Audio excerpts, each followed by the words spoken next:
Have you ever heard of a man who once dreamed, as a child, of ruling the entire world and actually did it? His name echoed through history like a storm. Many called him the Indian Alexander, the great Sikandar-e-Azam. His armies marched with pride. The earth shook beneath the hooves of his war horses. Kings lowered their crowns in his presence.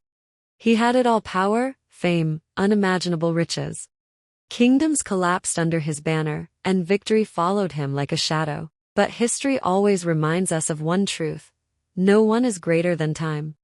As Sikandar neared the end of his life, lying frail and fading in his royal tent, his body still looked strong, but inside, he knew the end was close. Not even the finest healers in the world could stop what was coming. He had conquered nations, but he could not conquer death. With his remaining strength, he summoned his most trusted generals.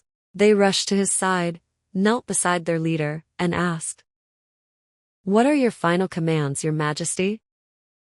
Struggling to speak, Sikandar whispered, "I have 3 last wishes. Promise me you'll fulfill them." Without hesitation, one general replied, "Your wish is our law. Just tell us what to do." Sikandar began.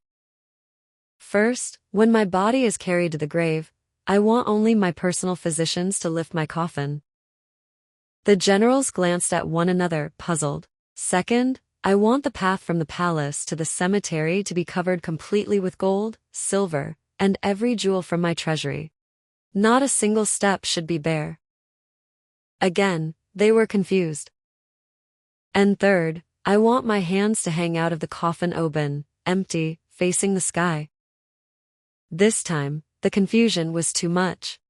One general gently asked, "Forgive us, Your Majesty, but please help us understand.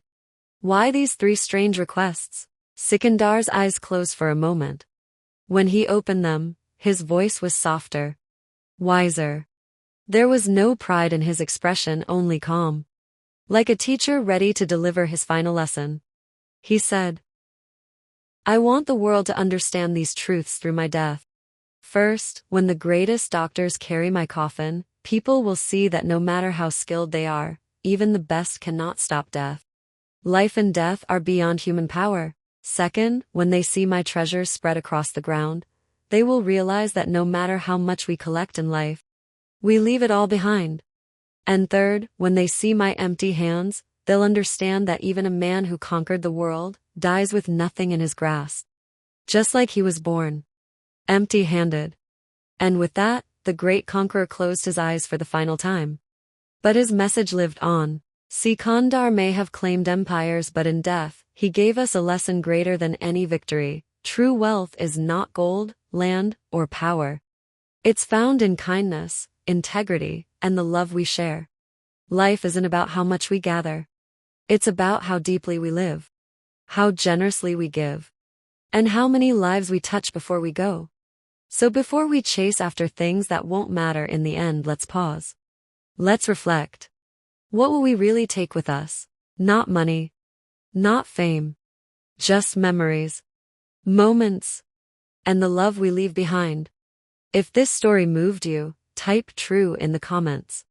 And remind the world what really matters.